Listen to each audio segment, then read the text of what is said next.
Record قائم کرنے والا خوبصورت مرد ہے یا عورت، وہ ایسا ہی ہے۔ مجوسی کو قبر میں دفنا دو، باہر لائٹنگ کر دو، تو کیا مجوسی کی قبر میں یہ روشنی پہنچے گی؟ نہیں پہنچے گی۔ اگر سمجھو کہ پورے شہر سے مالدار ہے لیکن نماز نہیں پڑھتا، عقیدہ نہیں ہے، سنت سے محبت نہیں ہے، اس کے اندر انسانی اقدار نہیں ہے، کسی بڑے کا احترام کرنا نہیں جانتا، اس کو پتہ نہیں ہے کہ زندگی گزارنی کیسے ہے، سمجھ لو لا تنکحن لئیمۃ لمعیشہ تبقى اللئیمۃ والمعیشۃ تذہب، کسی کمینی عورت سے شادی اس لیے نہ کرو کہ اس کے پاس مال ہے، مال تو آنے جانے والا ہے، یہ کمینی کی کمینی رہ جائے گی۔ اور یہی مرد کے ساتھ عبداللہ بن مبارک، جن کے والد کو باغ کا مالی بنایا گیا، باغ کا مالک آ کے کہتا ہے کچھ پھل لاؤ، وہ پھل لے کے آئے، وہ ترش تھے، وہ کہا تمہیں پتہ نہیں ہے کہ میٹھا کون سا ہوتا ہے اور ترش کون سا؟ اس نے کہا آپ نے مجھے رکھوالی کے لیے رکھا ہوا ہے، پھل چیک کرنے کی تو آپ نے میرے ساتھ کوئی طے نہیں کیا تھا، تو میں نے تو جب سے آیا ہوں کبھی ہاتھ نہیں لگایا۔ مالک نے کہا لوگ اس طرح ہی باتیں کرتے ہیں، ساتھیوں سے پتہ کیا، کہا اس شخص نے جب سے آیا ہے آج تک کسی بھی خوشے کو ہاتھ نہیں لگایا، اتنا دیانتدار ہے۔ اس کو بلا کے پوچھا کہ میں آپ سے مشورہ کرنا چاہتا ہوں، میں اپنی بیٹی کا نکاح کس سے کروں؟ کہا والد تم ہو، آپ کی مرضی۔ کہا کوئی مشورہ دو۔ انہوں نے مشورہ دیا، الیہود یزوجون للمال والنصارى یزوجون للجمال والعرب یزوجون للنسب والمؤمنون یزوجون للتقوى۔ یہودی ہمیشہ مال کو دیکھ کے شادی کرتے ہیں، عیسائی ہمیشہ جمال کو دیکھ کے شادی کرتے ہیں، عرب حسب و نسب کو دیکھ کے شادی کرتے ہیں، اور مومن تقوی کی بنیاد پہ شادی کرتے ہیں۔ کہا پھر میں آپ جیسا متقی تو نہیں دیکھ سکا، اور اپنی بیٹی کا نکاح اس کے ساتھ کر دیا۔ یہ عمر بن عبداللہ بن مبارک جو ہیں یہ اسی شخص کے ہی بیٹے ہیں۔ اللہ کے رسول صلی اللہ علیہ وسلم نے فرمایا مومنہ ہو نیکی کرنے والی صالحہ عورت سے، من رزقہ اللہ امرأة صالحہ فقد اعانہ علی شطر دینی فلیتق اللہ فی الشطر الثانی، جس کو اللہ ذوالجلال نے ایک بیوی دے دی اور جس عورت کو نے ایک خامن دے دیا، اس کا تو آدھا ایمان مکمل ہو گیا، باقی آدھے میں اللہ سے ڈر جائے۔ آپ نے دونوں عورتوں کے ساتھ شادی کرنے کی ترغیب دلائی، کمواری سے بھی اور مطلقہ اور متوفی عنہا زوجہا جس کا خامن فوت ہو چکا۔ لیکن آپ صلی اللہ علیہ وسلم نے ترغیب دلاتے ہوئے یہ فرق دنیا کو سمجھایا، تزوجوا الابکار، بنیادی طور پہ کمواری سے شادی کرو، کیونکہ 4 صفات اس کے پاس ہیں، فإنہن اسخن اقبالا، وہ آپ کا استقبال، آپ کو ریسپشن اچھی دے گی، اور ساتھ ہی اللہ کے رسول صلی اللہ علیہ وسلم نے فرمایا انہن اقل خبا، دھوکہ کم دیتی ہیں، ارضى بالیسیر، تھوڑی چیز پہ راضی ہو جائیں گی، انتق ارحاما، پاکیزہ رحم والی ہوتی ہیں، اعذب افواہا، ان کی گفتگو وہ اعذب افواہا، میٹھے بول ہوتے ہیں۔ لیکن آپ صلی اللہ علیہ وسلم نے دوسری طرف فرمایا جو بیوگان کا خیال کرتا ہے، ساعی علی الارملۃ والمسکین، جو بیوہ اور مسکین کے لیے کوشش کرتا ہے، اجر اس کو اتنا ہی ملتا ہے جس نے ساری زندگی تہجد پڑھی کوئی ناغہ نہیں کیا، ساری زندگی روزہ رکھا کوئی ناغہ نہیں کی۔ آپ صلی اللہ علیہ وسلم نے ایک اور بات بھی بتائی جو آج مسلمانوں کو بھول گئی، فرمایا تزوجوا الودود الولود فإنی مکاثر بکم الامم یوم القیامہ، اس عورت سے شادی کرو جو اپنے خامن کو ٹوٹ کے چاہنے والی ہو اور اس کے بچے زیادہ ہوں۔ یہ یہودیوں نے، یورپین نے یہ بات پھیلائی کہ بچے 2 ہی اچھے ہیں، آج جن کے دماغ میں اللہ پہ ایمان کامل نہیں وہ بھی یہی کہتا نظر آتا ہے، اسی پہ طلاقیں بھی ہوتی ہیں، اسی پہ بچوں کو قتل بھی کیا جاتا ہے۔ اس لفظ پہ غور کیجئے گا، بچوں کو قتل بھی کیا جاتا ہے اور بچوں کو یہ جرم کے ساتھ دنیا سے ختم بھی کیا جاتا ہے اور کسی کو کوئی پرواہ نہیں۔ 4 مہینے کے بعد روح پھونک دی جاتی ہے۔ اگر کوئی ابارشن کرواتا ہے یا کوئی اس طرح کا کوئی بھی کام کرتا ہے وہ ظالم ہے، اس پہ دیت ہے، اس کو دیت دینی چاہیے جو بیت المال میں جائے، یہ سزا ہے، کوئی بھی ایسا شخص کام نہیں کر سکتا۔ لیکن آج سب کچھ ہو رہا ہے، کیا ہے جی؟ ابھی تو پہلا بچہ چھوٹا ہے تو پہلے بچے کا رزق آپ کے سر پہ ہے، 4 مہینے کا بچہ ہوتا ہے، 5 مہینے بعد دنیا میں آتا ہے، پوری زندگی کی پلاننگ اللہ جلال فرشتے کو دے کے بھجوا دیتے ہیں، یہ اتنی زندگی ہے، اتنا رزق ہے، یہ کرے گا یہ کرے گا۔ آپ کو کس چیز کی فکر ہے؟ رسول اللہ صلی اللہ علیہ وآلہ وسلم نے صحابہ کرام کو یہ بات بھی سمجھائی کہ خامند کی فرما بردار، دیانت دار ایسی عورت کی تلاش کرو۔ آپ کو نظر آ رہی ہے کہ اس کی والدہ اور اس کے باقی لوگ جو ہیں ان کے آئے روز جھگڑے ہیں، تو آپ کو سمجھ تو آ جائے گی کہ کل کو یہ کیا کرے گی۔ دیانت داری اور خدمت گزاری یہ ضرور دیکھا کرے۔ خیر النساء من تسرک اذا بصرت، دنیا میں بہترین عورت وہ ہے جسے آپ دیکھو اس کے سلیقے سے، اس کے زندگی کے طریقے سے، اس کی نیکی اور پارسائی اور ادب و آداب سے آپ خوش ہو جائیں۔ وَتُطْعِمَكَ إِذَا أَمَرْتَ، جب بھی آپ کہیں کھانا لاؤ وہ کھانا پیش کرے۔ اور آج کیا ہوتا ہے؟ کھانا لاؤ، فریج میں پڑا ہے اٹھا لو۔ یہ کیا ہے جی؟ پڑھا لکھا خاندان ہے۔ اس کو پڑھائی نہیں کہتے، اس کو جہالت کہتے ہیں۔ پڑھائی ہوتی ہے جو ان چیزوں کو سمجھے کہ اللہ کے رسول کی بیویوں نے کیا کیا اور امہات المومنین کے بعد صحابیات نے زندگی کیسے گزاری۔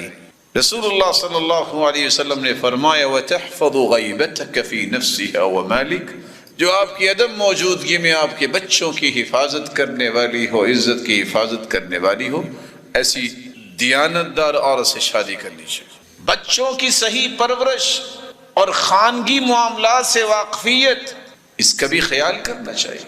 آپ نے فرمایا قریش کی عورتیں بہت اچھی ہیں کیونکہ ان میں 2 صفات ہیں، رَكِبْنَ الْإِبِلْ أَحْنَاهُ عَلَى طِفْلٍ أَرْعَاهُ عَلَى زَوْجٍ فِي ذَاتِ يَدِي، وہ خامدوں کا بہت خیال کرتی ہیں اور اپنے بچوں کی پرورش جو کرتی ہیں ان پہ شفقت بہت کرتی ہیں۔ رسول اللہ صلی اللہ علیہ وسلم نے جہاں عورت کے بارے میں بتایا وہاں یہ بھی بتایا کہ اپنی بیٹی کا نکاح کرتے وقت دیکھا کرو دیندار ہے، اس کا اخلاق اچھا ہے۔ اذا اتاکم من ترضون دینہ وخلقہ فزوجوہ، جب کوئی پیغام تمہارے پاس آئے تم اس کے دین اور اخلاق سے مطمئن ہو تو نکاح کر دو۔ دین سے مراد اس کے اللہ کے ساتھ معاملات بڑے خوبصورت ہیں، نماز کی پابندی کرتا ہے، روزہ رکھتا ہے، زکوٰۃ دیتا ہے، استطاعت ہے تو حج کرتا ہے، کسی بڑے کا احترام نیکی سمجھ کے کرتا ہے، اخلاق اچھا ہے، اس کا مخلوق سے رویے اچھے ہیں، ظلم نہیں کرتا، جھوٹ نہیں بولتا، دھوکے باز نہیں ہے، خیانت نہیں کرتا، لڑائی فساد کو پسند نہیں کرتا۔ دین اور اخلاق جہاں پسند ہو وہاں اپنی بیٹی کا نکاح کر دو۔ اگر تم نے یہ نہ کیا تکن فتنۃ فی الارض وفساد عریض، پھر دنیا میں فساد ہوگا جس کو آج آپ دنیا میں دیکھ رہے ہیں۔ یہ بھی فساد ہے کسی کے پاس نیک رشتہ آئے اور وہ ڈینائی کر دے تو شاید دوبارہ نیک آئے ہی نہ۔ امام نووی کہتے ہیں یہ بھی فساد ہے کہ وہ نیک اور صالحہ عورت اس کا بار بار رشتہ ہو اور بار بار ٹوٹ جائے، یہ سزا ہے کہ جس نے نیک رشتے کو پسند نہیں کیا اللہ جلال اس سے خوشیاں کیسے نصیب فرمائے۔ آپ صلی اللہ علیہ وسلم نے فرمایا تیسری نشانی یہ دیکھا کرو کہ وہ دین کے معاملے میں مددگار ہے۔ رحم اللہ امرأ قام من اللیل فصلى وایقظ امرأته فإن آبت نضح في وجهها الماء، اللہ ذوالجلال رحمت کی برکھا برسائے جو رات کو تہجد کے لیے اٹھتا ہے، بیوی کو اٹھاتا ہے، اگر وہ پسو پیش کرتی ہے تو پانی کا چھڑکاؤ کرتا ہے، اللہ اس پہ رحمت کی برکھا برسائے۔ اللہ کے رسول اکیلے تہجد نہیں پڑھتے تھے بلکہ آپ آواز دیتے قومی یا عائشہ، عائشہ تم بھی اٹھو تہجد پڑھو، ایقظوا صواحب الحجرات، ان حجروں والیوں کو اٹھاؤ یہ بھی تہجد پڑھے۔ اس کے پاس یہ طاقت ہونی چاہیے مالی اور جسمانی کہ وہ اس ذمہ داری کو نبھا سکے۔ آپ صلی اللہ علیہ وسلم نے فرمایا یا معشر الشباب من استطاع منکم الباءة فلیتزوج، جس کے پاس طاقت ہے وہ شادی کرے، ومن لم يستطع فعلیہ بالصوم، جس کے پاس طاقت نہیں وہ روزے رکھے، فإنہ لہ وجاء أي علاج، تو اللہ جلال اس کی نظروں کی بھی حفاظت کریں گے اور یہی اس کے لیے علاج بن جائے گا۔ ایسے انسان سے اپنی بیٹی کا نکاح کرے جو نرم مزاج ہو۔ خیرکم خیرکم لأہلی وأنا خیر لأہلی، اللہ کے رسول صلی اللہ علیہ وسلم نے فرمایا تم میں بہترین وہ ہے جو اپنی اہلیہ کے معاملے میں بہترین ہے۔ ایسے شخص کی تلاش ہونی چاہیے جو دینی اعتبار سے خوش رکھے۔ بعض لوگوں کو یہ سپیریئر کمپلیکس کا شکار ہو جاتے ہیں کہ میں گھر میں آؤں تو پتہ ہونا چاہیے کوئی آ گیا ہے، اسی بنیاد پہ اپنے گھر کو برباد کر بیٹھتے ہیں۔ اللہ کے رسول گھر تشریف لاتے، سیدہ عائشہ رضی اللہ تعالی عنہ اپنی سہیلیوں کے ساتھ کھیل رہی ہوتی، وہ سہیلیاں دوڑ جاتی، فَيُسَرِّبُهُنَّ، اللہ کے رسول صلی اللہ علیہ وسلم پیغام بھجواتے اپنا کھیل مکمل کر لو۔ آپ صلی اللہ علیہ وسلم خوشی کا خیال کیا کرتے۔ رسول اللہ صلی اللہ علیہ وآلہ وسلم نے ایک اور نشانی بیان کی، اس آدمی کی تلاش کرے جس کے اندر تہذیب ہے، تمدن ہے، ادب و آداب ہے۔ کیسے ادب و آداب؟ وہ گھر کے معاملات چرستے میں جا کے بیان نہیں کرتا، وہ اپنے بیڈ روم کی باتیں فیس بک پہ شیئر نہیں کرتا، وہ دوستوں سے شیئر نہیں کر رہا، کیونکہ مومن غیرت مند ہوتا ہے۔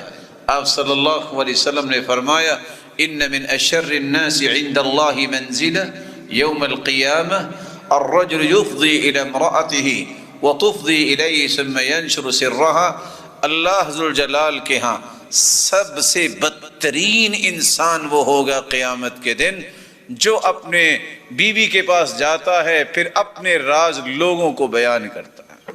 ان ادب و آداب کو سامنے رکھتے ہوئے جب گھر بنے تو پھر مثالی گھر بنتے ہیں۔ لیکن یاد رکھنا یہ حقوق کی پاسداری مرد کو بھی کرنی چاہیے اور عورت کو بھی کرنی چاہیے۔ اگر یہ پاسداری نہیں ہوتی تو پھر بڑے سے بڑے رشتے بھی ٹوٹتے نظر آتے ہیں، گرتے نظر آتے ہیں، منہدم ہوتے نظر آتے ہیں، اور نتیجہ پہنچتا ہے طلاق ہو گئی ہے۔ مجھے اور آپ کو یہ بھی جاننا ہوگا کہ آخر دین کا دعویٰ کرنے والے پڑھے لکھے سمجھدار کس طرح 2 سے 3 ہفتوں میں اپنے آپ کو فارغ کر لیتے ہیں۔ طلاق ہوگی۔ طلاق کا مطلب ہوتا ہے چھوڑنا، آزاد کرنا، رہا ہونا۔ آپ صلی اللہ علیہ وآلہ وسلم نے فرمایا ہے ایما رجل تزوج امرأة على ما قل من المہر او کسر وليس في نفسه ان يؤدي اليها حقها لقي اللہ وهو زان۔ جو نکاح کرتا ہے تھوڑا یا زیادہ مہر دے کے، اس کے دل میں ہے کہ میں نے اس کے حقوق کو پورا نہیں کرنا، اسی طرح مر جاتا ہے، قیامت کو بدکار لوگوں کی صف میں کھڑا کیا جاتا۔ دوسری طرف عورت سے کہا ایما امرأة سألت زوجها طلاقا في غیر ما بأس فحرام عليها رائحة الجنة۔ جس عورت کے پاس کوئی شرعی عذر نہیں ہے اور پھر بھی بات بات پہ کہتی ہے طلاق دو اور طلاق لیتی ہے، جنت تو دور کی بات ہے۔ سنن نبی داؤد کی روایت میں نے پیش کی، اس پہ جنت کی خوشبو بھی حرام ہے۔ یہ معاملہ اتنا آسان نہیں ہے جس کو معاشرہ سمجھے بیٹھے۔ ابھی رپورٹ آئی کہ 1 مہینے میں فیصل آباد میں 4000 طلاقوں کے کیسز آئے۔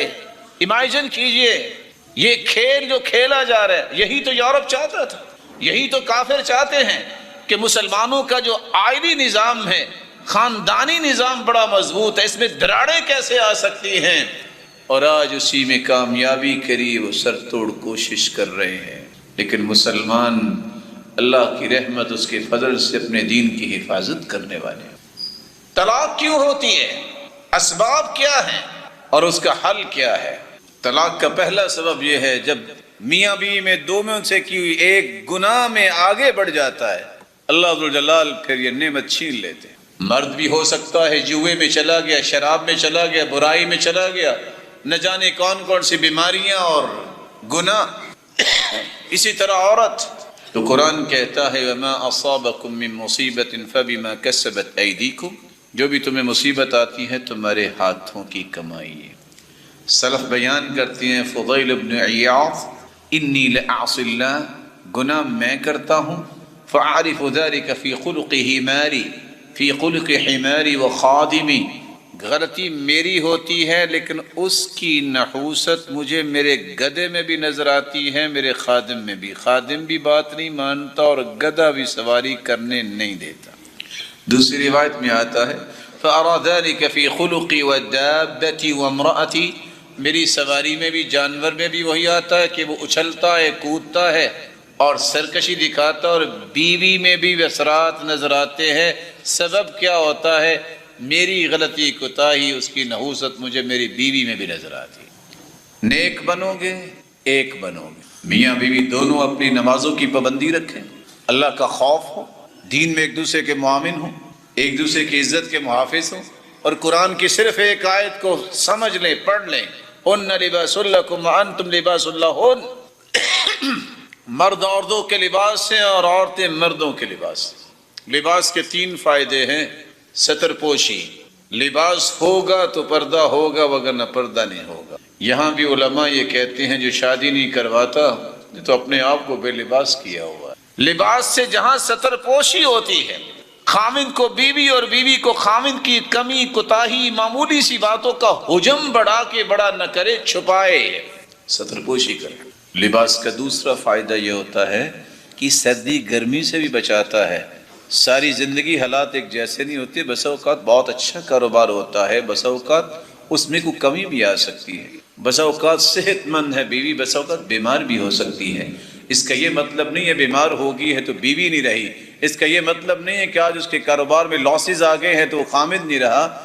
یہ گرمی اور سردی میں لباس انسان کی حفاظت کرتا ہے، تو ہر حالات میں ایک دوسرے کے ساتھ اس کے غم میں شریک ہونا، اس کے ساتھ کھڑے ہونا، یہی وہ نیک لوگ ہیں جن کو زوجین کہتے ہیں، وہ زندگی میں ناکام نہیں ہوتے۔ لباس کا ایک تیسرا پرپس بھی ہے، اس سے انسان اپنے آپ کو خوبصورت بھی بناتا ہے۔ جب تک خامد کے دماغ میں یہ بات نہ آئے کہ دنیا میں سب سے خوبصورت میرے گھر والے ہیں، اور بیوی کے ذہن میں یہ خیال نہ ہو کہ سب سے خوبصورت میرا خامد ہے، زندگی میں وہ حلاوت اور لذت نہیں آئے گی۔ یہ شرعی مقاصد ہیں، یہ ذمہ داریاں ہیں، یہ چیزیں انسان کے ذہن میں آ جائیں تو کبھی پریشان نہیں ہو۔ اگر ایسی کیفیت ہو تو پھر کرنا کیا چاہیے؟ حل کیا ہے اس کا؟ اس کا حل سیدنا عبداللہ ابن عباس کی روایت ہے اور قرآن کی آیت ہے۔ قرآن کی آیت ہے وَاسْتَغْفِرُوا رَبَّكُمْ ثُمَّ تُوبُوا إِلَيْهِ يُمَتِّعْكُمْ مَتَاعًا حَسَنًا إِلَى أَجَلٍ مُّسَمًّى۔ استغفار کر لو، اپنے گناہوں سے توبہ کر لو، اللہ کی طرف پلٹ کے آ جاؤ، جب تک زندہ رہو گے اللہ تمہیں خوشیوں سے نواز دیں گے۔ عبداللہ بن عباس کہا کرتے تھے اِنَّ لِلْحَسَنَةِ ضِيَاءً فِي الْوَجْهِ، جب کوئی نیکی کرتا ہے تو اللہ اس کی وجہ سے اس کے چہرے کو روشن کر دیتے ہیں۔ وَقُوَّةً فِي الْبَدَنِ، اس کے جسم میں طاقت آ جاتی ہے۔ وَنُورًا فِي الْقَلْبِ، اس کا دل بھی منور ہو جاتا ہے۔ وَزِيَادَةً فِي الرِّزْقِ، اور اس کے رزق میں بھی اضافہ ہو جاتا ہے۔ وَمُحَبَّةً فِي قُلُوبِ الْخَلْقِ، اللہ اس کی محبت دنیا کے دلوں میں ڈال دیتے ہیں۔ وَإِنَّ لِلسَّيِّئَةِ سَوَادًا فِي الْوَجْهِ، اور اگر گناہ کرتا ہے تو اس کے چہرے پہ اداسی اور سیاہیاں چھا جاتی ہیں، اور ساتھ ہی کہا وَظُلْمَةً فِي الْقَلْبِ، دل تاریک ہو جاتا ہے۔ وَوَهْنًا فِي الْبَدَنِ، دیکھنے میں موٹا تازہ ہے لیکن کمزور ہو جاتا ہے۔ وَنَقْصًا فِي الرِّزْقِ، مال میں کمی آ جاتی ہے۔ وَبُغْضَةً فِي قُلُوبِ الْخَلْقِ، اور لوگوں کے دلوں میں اس کے لیے نفرت پیدا ہو جاتی ہے۔ طلاق کا ایک دوسرا سبب ہے شکوک و شبہات اور بدگمانی۔ ایک ہوتا ہے جھوٹ، ایک مرتبہ بولا جھوٹ ہے، گناہ ہے، حرام ہے، جائز نہیں۔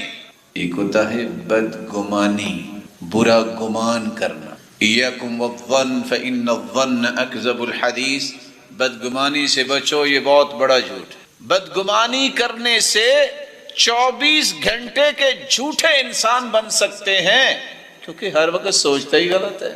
اس نے پازیٹیو تھنکنگ کو استعمال ہی نہیں کیا، اس نے نیگیٹو فیز کو استعمال کیا ہے تو وہ منفی ہی سوچ دے گا۔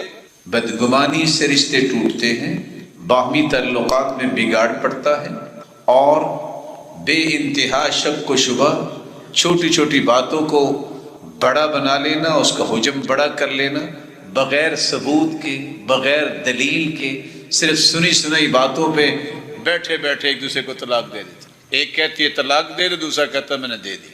حل کیا ہے؟ اس کا حل یہ ہے، قرآن کی آیت ہے یا ایھا الذین آمنوا اجتنبوا کثیرا من الظن، مسلمانوں بدگمانی سے بچو۔ ایاکم الظن فإن الظن اکذب الحدیث، بدگمانی سے بچو، یہ بہت بڑا جھوٹ ہے۔ ولا تجسسوا ولا تحسسوا، جاسوسیاں بھی نہ کرو کہ اچھا کیا یہ کر رہی تھی اپنی ماں کے ساتھ بات، اچھا اس نے کیا بات کی ہے، جاسوسی نہ کرو اور اس طرح کے کام نہ کرو جس سے آپ کے گھر برباد ہو جائے۔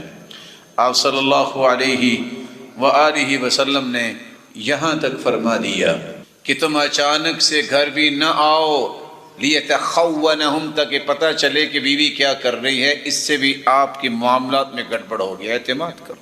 ایک شخص آیا اور آ کے کہتا ہے کہ میری بیوی نے بچہ جنا ہے، وہ کالا ہے، جبکہ میں تو کالا نہیں ہوں۔ آپ نے فرمایا اچھا یہ بتاؤ کہ تمہارے پاس اونٹ ہیں؟ کہتے ہیں۔ کہتے ہیں کیسے ہیں؟ کہتے ہیں سرخ ہیں۔ حل فیہا من اورق، کوئی گندمی کلر کا بھی ہے؟ کہا جی ہاں۔ کب وہ کہاں سے آیا؟ کہتے لعلہ نزعہ عرق، شاید وہ کسی اونٹنی کا بچہ اس نے کوئی رگ کھینچ لی ہو اپنے آباء و اجداد سے۔ تو کہا یہ رگ نہیں کھینچ سکتا۔ رسول اکرم صلی اللہ علیہ وسلم نے سمجھا دیا، اور عمر بن خطاب فرماتے لا تظن بکلمت خرجت من اخیک المؤمن الا خیرا، جب بھی تم کوئی بات سنو اس کی اچھی تعبیر کر لیا کرو۔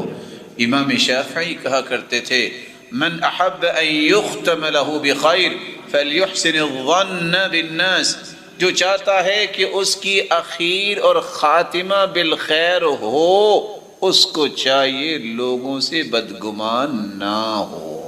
راز کی بات یہ ہے، آپ میرے بھائی ہیں، بدگمان اور بد زبان نہ زندگی میں چین لیتا ہے نہ معاشرے کو لینے دیتا ہے۔ بد زبان بھی اور بدگمان بھی۔ رب کے بارے میں بدگمان ہو جائے کافر، دین کے بارے میں بدگمان ہو جائے بے دین، بیوی کے بارے میں بدگمان ہو جائے طلاق، اپنے نفس کے بارے میں کوئی بدگمان ہو جائے بیمار۔ بدگمانی ہے، پتہ نہیں میں نے وضو کیا ہے کہ نہیں، 1 مرتبہ 2 مرتبہ 3 مرتبہ 10 مرتبہ بھی ہاتھ دھوئے گا، پتہ نہیں دھلا ہے کہ نہیں، بیمار ہے۔ اور حدیث کہتی ہے جس نے 3 سے زیادہ مرتبہ کیا فقد اعتدى وقد ظلم، اس نے زیادتی بھی کی ہے، ظلم بھی کیا، فقد اخطا، اس نے گناہ بھی کیا، غلطی بھی کی ہے۔ امام مالک کے پاس ایک شخص آیا کہ 5 مشکیزیں میں نے بہائے ہیں، میرا غسل ہو گیا؟ کہتے ہیں آپ پہ تو غسل فرض ہی نہیں تھا۔ کہتے جی وہ کیسے؟ کہتے دیوانوں پہ بھی کوئی غسل فرض ہوتا، وہ تم نے 5 مشکیزیں ضائع کر دی اور ابھی پوچھ رہے ہو کہ میرا غسل ہوا ہے کہ نہیں ہوا۔ یہ وہی وہم ہے، یہ وہی بدگمانی ہے جو آج بھی معاشرے میں موجود ہے۔ رسول اللہ صلی اللہ علیہ وآلہ وسلم نے اس کا بھی حل بیان کیا، اور قرآن کہتا ہے یا ایھا الذین آمنوا ان جاءکم فاسق بنبأ فتبينوا أن تصيبوا قوما بجهالة فتصبحوا على ما فعلتم نادمين۔ ایمان والو تمہارے پاس کوئی خبر لے کے آئے تو اس کی تحقیق کر لیا کرو، یہ نہ ہو کہ تم بغیر تحقیق کے کوئی فیصلہ سنا دو اور تم مصیبت میں پڑ جاؤ۔ اور ایسا ہی ہوتا ہے، ایک شخص نے ایک شخص کو دعوت دی کہ وہ میرے پاس آئے گا، وہ نہیں آیا، اس نے کہا اس کی میں ایسی کی تیسی پھیر دوں گا، لیکن پھر بھی چین نہیں آیا، کہتا نہیں ایسی کی تیسی تو پھیروں گا لیکن بتا کے پھیروں گا۔ گیا اس کے گھر، غصے میں دروازہ کھٹکھٹایا، نکالو کدھر ہے وہ، یہ میری خوشی پہ حاضر نہیں ہوا، 8 دن پہلے میرے بیٹے کی شادی تھی۔ ایک بچہ آیا، کہا انکل میرے بابا 1 مہینہ پہلے فوت ہو گئے تھے۔ یہ ہے انسان، کاش دین پڑا ہو، اس کو اس بات کا اندازہ ہو انی لالتمس لاخی 70 عذرا، کسی بھائی کے بارے میں کبھی بھی بدگمان نہ ہو، 70 عذر خود تلاش کیجئے۔ ہو سکتا ہے سویا ہوگا، بیمار ہوگا، عبادت میں ہوگا، کوئی گھر کے کام کر رہا ہوگا، عذر تلاش کرو۔ نہیں دل مطمئن ہوتا لعل له عذرا آخر لا اعرف، ہو سکتا ہے کوئی 70 سے زیادہ بھی کوئی عذر ہوں جس کا مجھے علم نہیں ہے۔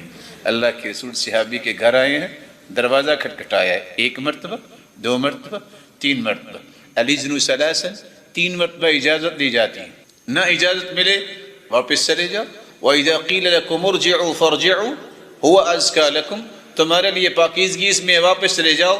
کائنات کے سرتاج، جواب نہیں آیا، واپس چلے گئے۔ ہم کیا کہتے ہیں؟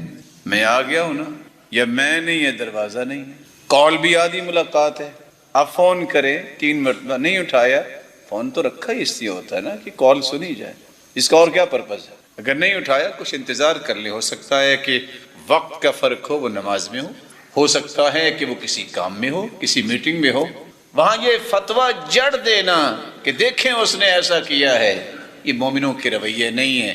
اللہ کے رسول صلی اللہ علیہ وسلم کائنات کے سرتاج ہے، نہ آج تک ایسی ہستی پیدا ہوئی ہے، نہ قیامت تک پیدا ہو سکے گی، لیکن آپ واپس آ گئے اپنے۔ رسول اللہ صلی اللہ علیہ وآلہ وسلم نے ایک اور بات بھی سمجھائی، طلاق کا ایک تیسرا سبب بھی ہے غیرت میں افراط و تفریط کرنا۔ غیرت بہت بڑی نعمت ہے، ان اللہ یغار، اللہ ذو الجلال بھی بڑے غیرت والے ہیں۔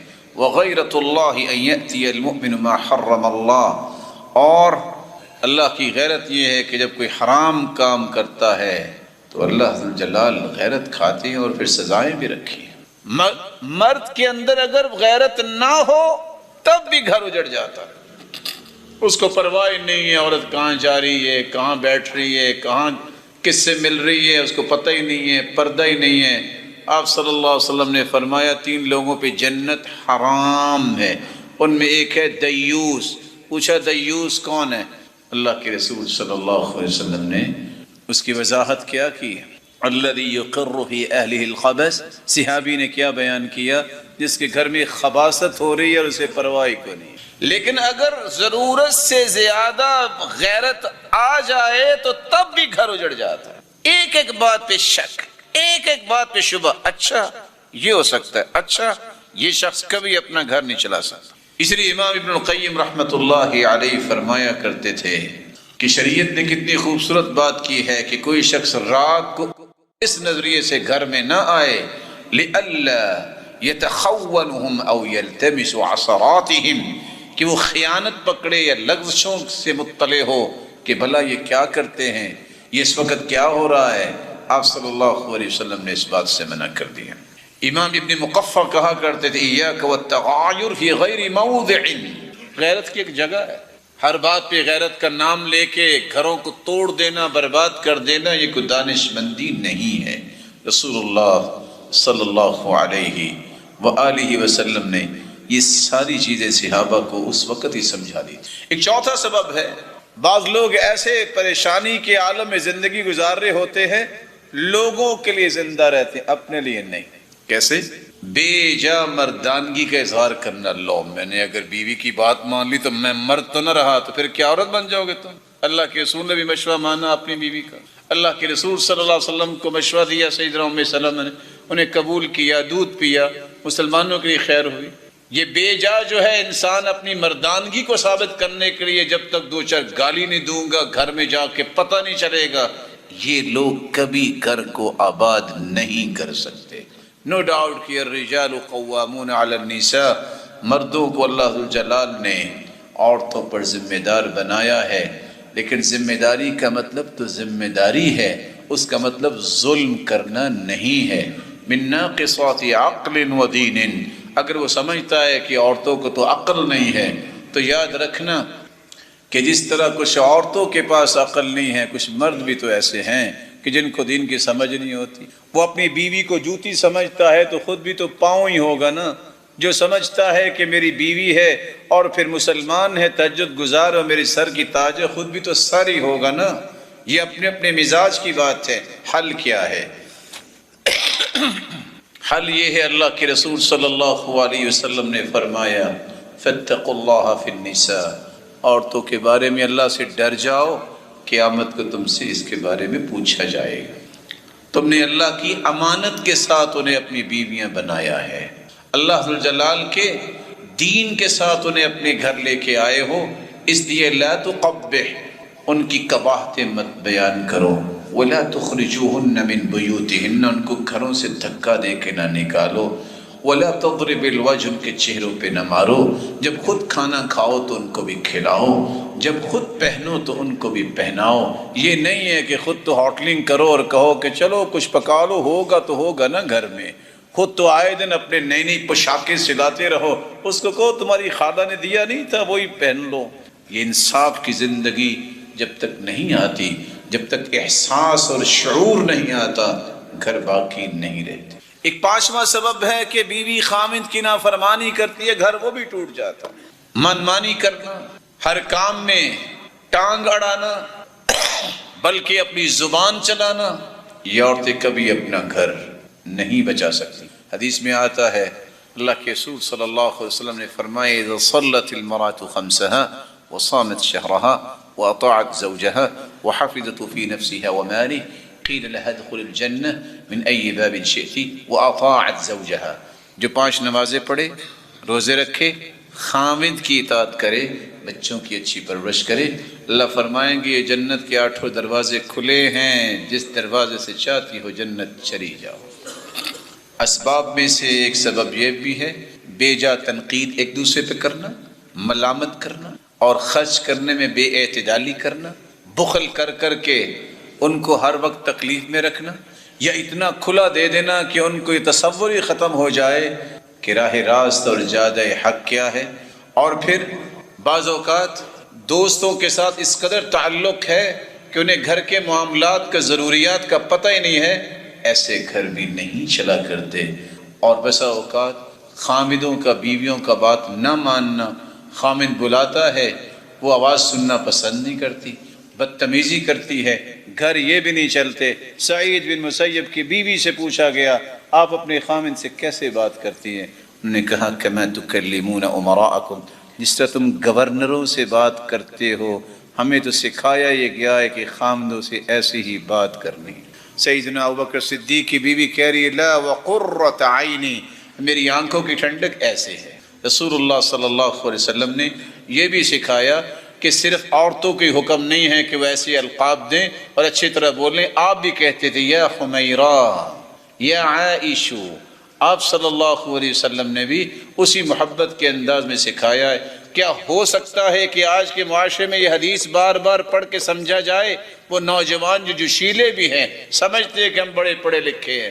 اللہ کے رسول کی بیوی لیٹ ہو گئی اور اونٹ نہیں دوڑ رہا تھا، وہ رو رہی تھی کہ اللہ کے رسول میں قافلے سے پیچھے رہ گئی، دیکھیے آپ پہلے پہنچے، میں ابھی پہنچی ہوں۔ آپ صلی اللہ علیہ وسلم نے تسلی دی وَيُسْقِطُهَا وَيَمْسَحُ عَيْنَيْهَا بِيَدَيْهِ الشَّرِيفَةِ، آپ نے تسلی بھی دی، آپ نے چپ بھی کروایا اور اپنے مبارک ہاتھوں سے اپنی بیوی کے آنسوؤں کو صاف کیا۔ یہ اسی نبی کے امتی ہیں جو ڈنڈا برسانا، لاٹھیاں برسانا، لانتے بھیجنا اور دھکے دینے کو پسند کرتے ہیں، جبکہ اللہ کے رسول کا طریقہ یہ تھا ما ضرب رسول اللہ صلی اللہ علیہ وسلم، اللہ کے رسول صلی اللہ علیہ وسلم نے خادما ولا امرأة قط، پوری زندگی اپنی بیویوں میں سے کسی بیوی کو مارا نہیں ہے۔ یہ اسی نبی کی امتوں کی بات کر رہے ہیں۔ اللہ ذو الجلال یہ باتیں سمجھنے کی توفیق عطا فرمائے۔ وآخر دعوانا الحمدللہ الحمدللہ علی احسانی والشکر له علی توفیقی امتنانی، اما بعد۔ طلاق کی طرف اگر معاملہ چلا جائے تو ایک مسلمان کو کرنا کیا چاہیے؟ شریعت اس قدر خوبصورت ہے، آپ سن کے حیران ہو جائیں گے۔ مسلمان یہ سوچتا ہے مسائل بن گئے ہیں، اس کا حل صرف طلاق ہے۔ شریعت کہتی ہے اگر آپ کو کوئی مسئلہ پیش آ رہا ہے تو فَعِظُوهُنَّ، ان کو واعظ و نصیحت کرو۔ پہلا کام واعظ و نصیحت کرو۔ واعظ و نصیحت کام نہیں کر رہی، فَاهْجُرُوهُنَّ فِي الْمَضَاجِعِ، ان کے بستر الگ کر دو، گھر میں ہی رہیں لیکن بستر الگ کر دو۔ اگر یہ حجر، یہ معمولی سی قطع تعلقی سمجھانے کے لیے بھی کام نہیں دے رہی، فَاضْرِبُوهُنَّ، تو سرزنش بھی کر سکتے ہو، لیکن کیسی سرزنش؟ انسانوں کی سرزنش، جانوروں کی طرح مارنے والی سرزنش نہیں ہے۔ اگر آپ سمجھتے ہیں کہ معمولی سی سرزنش جو ہے وہ بھی کام نہیں دے رہی، پھر چوتھا مرحلہ ہے فَبْعَثُوا حَكَمًا مِّنْ أَهْلِهِ وَحَكَمًا مِّنْ أَهْلِهَا، ایک اس خاندان سے ایک اس خاندان سے، دونوں بیٹھ کے فیصلہ کریں کہ کیسے چلنا ہے، سمجھائیں، ان کو بتائیں، خاندان نہیں توڑا کرتے۔ اگر پھر بھی یہ کام چوتھے مرحلے پر بھی مکمل نہیں ہوتا تو پھر اگلا فیز آ جاتا ہے، ان دونوں کو ریئلائز کروائیے طلاق ایک سنجیدہ معاملہ ہے، مذاق سے بھی کہہ بیٹھے طلاق ہے، طلاق ہو جائے گی۔ ثلاث جدہن جد وہزلہن جد، 3 کام سنجیدگی سے کریں تب بھی ہو جاتے ہیں، مذاق سے کریں تب بھی ہو جاتے ہیں۔ کوئی بیٹھا بیٹھا کہہ دے اپنی بیوی کو میں نے طلاق دی، طلاق ہو جائے گی۔ بعد میں 100 مرتبہ کہے میں نے مذاق کیا تھا، مذاق ان میں نہیں ہوتا، نہ طلاق میں، نہ رجوع میں، اور نہ ہی غلام کو آزاد کرنے میں۔ اگر بیٹھے بیٹھے کوئی کہہ دے کہ میں نے اپنی بیٹی کا نکاح تیرے ساتھ کیا، وہ آگے سے صرف اتنا کہہ دے قبل تو میں نے قبول کیا، نکاح ہو جائے گا، کیونکہ اس میں مذاق شریعت نے جائز نہیں رکھا۔ اس کو سنجیدہ سمجھے، یہ معمولی مسئلہ نہیں ہے۔ 5واں مرحلہ، طلاق دینا چاہتا ہے، یہ 5 مرحلے پورے کر چکا ہے، پھر بھی کہتا ہے کہ طلاق دینی ہے، یا پھر بھی عورت سمجھتی ہے دو مجھے طلاق، میں نے خلا لینا ہے، تو پھر چھٹی بات یہ ہے کہ اس حالت میں طلاق دے گا کہ وہ حیض کی حالت میں نہ ہو، کیونکہ حیض کی حالت میں طلاق دینا جائز نہیں ہے۔ پھر طہر کی حالت میں ہے تو اس طہر میں طلاق دے جس طہر میں اپنی بیوی کے پاس نہیں گیا۔ ان 7 چیزوں کے بعد اگر وہ طلاق دینا چاہتا ہی ہے اور عورت طلاق لینا چاہتی ہے، خلع کی طرف جانا چاہتی ہے، تو پھر غصے کی حالت میں طلاق نہ، پھر طلاق دیتے وقت 2 گواہ بنائے اور 1 طلاق دے۔ فائدہ کیا ہوگا؟ 1 طلاق کے بعد اگر 3 مہینے گزر جاتے ہیں تو دوسری طلاق کی ضرورت نہیں، وہ فارغ ہو جائے گی۔ موقع ہے اس کو گھر میں رکھ کے ہی، نکالو مت، وہ ابھی تک آپ کی بیوی ہے، ہو سکتا ہے رجوع کر لو، گھر پھر جڑ جائے گا، وہ چلی بھی جائے گی 3 مہینوں کے بعد دوبارہ نکاح ہو سکتا ہے۔ 3 طلاقیں اور 300 طلاقیں مت دو، کیونکہ اگر آپ 3 طلاقیں اکٹھی دیتے ہیں تو سیدنا محمود بن لبید کی بات سنیے۔ ایک شخص نے اپنی بیوی کو اکٹھی 3 طلاقیں دی، سنن نسائی کی روایت ہے 2401۔ آپ صلی اللہ علیہ وسلم غصے کی حالت میں کھڑے ہو گئے، فرمایا ایلعب بکتاب اللہ وانا بین اظہرکم، اللہ کی کتاب کے ساتھ کھیلا جا رہا اور میں موجود ہوں۔ قرآن کہتا ہے طلاق مرتان، طلاق 2 مرتبہ ہے، تیسری مرتبہ فامساک بمعروف و تسریح باحسان، یا تو احسان کر کے اسے چھوڑ دو یا اچھے طریقے سے نباہ کر لو۔ رسول اللہ صلی اللہ علیہ وآلہ وسلم نے ایک صحابی کی بات سنی، جو صحابی نے آ کے کہا کہ میں نے اپنی بیوی کو 3 طلاقیں دے دی ہیں، رکانہ بن عبد یزید۔ آپ صلی اللہ علیہ وسلم کہ صحابی نے آ کے کہا میں نے ایک ہی مجلس میں 3 طلاقیں دی ہیں، روایت سنن ابی داود کی 2196 اور مسند احمد کی۔ پھر انہیں ملال ہوا کہ میں کیا کر بیٹھا۔ آپ صلی اللہ علیہ وسلم نے پوچھا کیسے طلاق دی ہے؟ کہا فی مجلس واحد، ایک ہی مجلس میں۔ فرمایا فإنما تملک واحدة فرجعها ان شئت، ہی طلقة واحدہ۔ دوسری روایت میں آتا ہے کہ ایک طلاق ہوئی ہے تم رجوع کر لو، اور انہیں رجوع کر لی۔ مجھے یہ بتائیے، سمجھانا، بستر الگ کرنا، سرزنش کرنا، پھر دونوں خاندانوں کا مل بیٹھنا، 4 چیزیں، اس کی سنجیدگی اور اس کی ڈیپتھ کو سمجھنا کہ معمولی معاملہ نہیں ہے، گھر ٹوٹنے لگا ہے۔ پھر دیکھنا کہ یہ طہر میں ہے یہ حیض میں ہے، طہر میں ہے تو اس کے پاس نہیں گیا، غصے کی حالت میں نہیں ہوگا، 2 گواہ بنانے پڑیں گے۔ شریعت کی ان باتوں کو جو سامنے رکھے گا طلاق تک نوبت پہنچے گی۔ لیکن چونکہ پاکستان میں بادشاہ لوگ زیادہ رہتے ہیں، لگتا ہے رعایا کم ہے، تو یہ بیک گیئر لگانے میں زیادہ اچھے، کہتے ہیں پہلے طلاق تو دونوں، باقی چیزیں بعد میں کریں۔ شریعت نے یہ نہیں کہا، اس لیے رسول اللہ صلی اللہ علیہ وآلہ وسلم کے اور دین کے بتائے ہوئے طریقے کے مطابق جو ہے انسان کو طلاق دینی چاہیے۔ ان 7 طریقوں کو سامنے رکھ کے جب انسان طلاق دے گا تو پھر لڑائیاں بھی نہیں ہوتی، فساد بھی نہیں ہوتے۔ جو طلاق جنون کی حالت میں دیتا ہے وہ طلاق نہیں ہوتی، جبری طلاق نہیں ہوتی۔ گن پوائنٹ پہ باپ کہتا ہے، ماں کہتی ہے، بھائی کہتے ہیں، خاندان، وہ طلاق نہیں ہوتی۔ اور آ کے پھر کہتے ہیں بس میں نے تو غصے میں طلاق دی، اور بھائی غصے میں آپ لوگ طلاق دیتے ہیں، معاملہ یہاں تک پہنچتا ہے۔ لیکن اس کا طریقہ یہ نہیں ہے کہ آپ ان حدود کو کراس کریں، اپنے گھر کو محفوظ رکھیں۔ ایک بہت رویہ جو طلاق کے بعد ہوتا ہے، لوگ کہتے ہیں حلالہ کروا لیا جائے۔ سنن ابی داود کی روایت 2078، آپ صلی اللہ علیہ وسلم نے فرمایا لعن اللہ المحلل والمحلل لہ، اس پر بھی لعنت ہے جو حلالہ کرتا ہے، اور جس خامد کے لیے حلالہ کیا جاتا ہے اس پر بھی لعنت۔ سیدنا عمر رضی اللہ تعالی عنہ نے فرمایا تھا لا اوتی بمحلل ولا بمحلل له الا رجمتهما، میرے پاس اگر کوئی حلالے کا کیس آئے میں رجم کروں گا، فکیلاہما زان، یہ دونوں بدکار ہیں۔ بلکہ سنن ابن ماجہ کی روایت ہے لا اخبرکم بالتیس المستعار، کیا میں آپ کو مانگے ہوئے سانڈ کے متعلق نہ بتاؤں؟ پوچھا گیا وہ کون ہے؟ آپ نے فرمایا هو المحلل، جو حلالہ کرنے والا۔ تو مومنوں کو چاہیے کہ لوگوں کی عزتوں کے ساتھ نہ کھیلیں، نہ غلط فتوے دے۔ عزت یہ ہے قرآن و سنت کے مطابق اپنی زندگی کے معاملات کو چلائیں۔ اللہ سے دعا ہے جو گھر موجود ہیں بنے ہوئے ہیں ان کی حفاظت فرمائے، اور کسی کے درمیان کوئی ایسی دراڑ ہے تو اللہ جلال علیہ سمجھ عطا فرمائے۔ من خبب امرأة على زوجها، جو کسی بھی عورت کو اس کے خامند کے خلاف بھڑکاتا ہے، وہ ماں ہو، باپ ہو، بھائی ہو، بہن ہو، دوست ہو۔ رسول اللہ صلی اللہ علیہ وآلہ وسلم نے جب یہ باتیں سمجھائی تو عکاف بن بشیر التمیمی کہتے ہیں اللہ کے رسول پہ میری شادی کر دو۔ آپ نے فرمایا ازوجک کریمۃ بنت کلثوم الحمیری، میرے پاس حمیر قبیلے کی عورت کا پیغام آیا ہوا ہے، میں تیرا نکاح اس کے ساتھ کرتا ہوں۔ اگر قرآن مجید کی چند صورتیں مہر بن سکتا ہے، صحابی نکاح کرنا چاہتے، کہا کوئی ہے جو مہر دو گے؟ کہا کچھ نہیں ہے۔